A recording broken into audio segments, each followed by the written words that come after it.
Goeiemôre, dit is donderdag die 2de Oktober. Vanoggend lees ons saam Lukas 16, vers 31. Die einde van die verhaal van Lazarus en die ryk man. Hy het egter vir hom gesê, as hulle na Moses en die profete nie luister nie, sal hulle selfs as iemand uit die dood uit opstaan, nie oortuig word nie. Dit is nogal ongelooflik hartseer van ons as mense, dat ons wonderwerke baie gou vergeet. Hier vra die ryk man, stuur Lazarus, dat hy die dood uit opstaan en my broers waarsku. En dan sê Abraham, dit is nie die moeite werd nie. Hulle nie luister na die profete en na Moses nie, na die woord van God wat hulle het nie, gaan hulle ook nie luister na iemand wat uit die dood uit opstaan nie. Dis soos wat die mense vir Jesus wonderwerke vra, die fariseërs, en dan sê Jesus, hy gaan dit nie doen nie. Want hulle het al soveel wonderwerke gesien, en tog glo hulle nie. Ja, as iemand uit die dood uit opstaan, is dit wonderlik en is ongelooflik, maar ons mensdom vergeet baie gou goed wat opspraakwekkend is, en ons skuif aan na die volgende nuuswaardige item. So, geloof wat so gebeur deur beïndruk wees, is nie standhoudend nie. Geloof wat gebeur deur vrees, is nie standhoudend nie. God vra dat ons hom sal lief hê, en dis hoe ons uiteindelik in 'n diep verhouding met hom kom, deur liefde.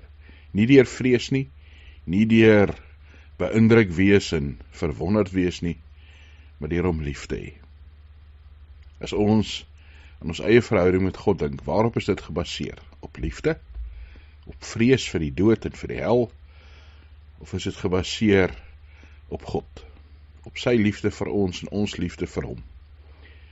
Mag ons groei in ons verhouding met die Here. Hemelse Vader, dankie dat ons weet, U het ons lief. Dankie dat U vir ons sorg en voorsien. Ja, Here, dat U vir ons daar is, elke dag. Mag ons in ons liefde vir U, ja, Here, ons verhouding met U groei, in ons geloof in Jesus Christus. Bind ons as geloofsgemeenskap meer en meer aan U vas en mekaar. Here, dat ons in die wêreld ook 'n getuienis kan lewer van U liefde en U goedheid. Here, ons bid vir soveel mense wat nie glo nie, wat U nie ken nie. Ons bid dat U vir hulle ook sal aanraak deur die Gees, deur die woord, deur ons wat U stuur. Ja, Here, soms stuur U ons na ons bure toe, ons kinders toe, ons ouers toe. Soms sommer na vreemdes toe, partykeer na ver lande toe.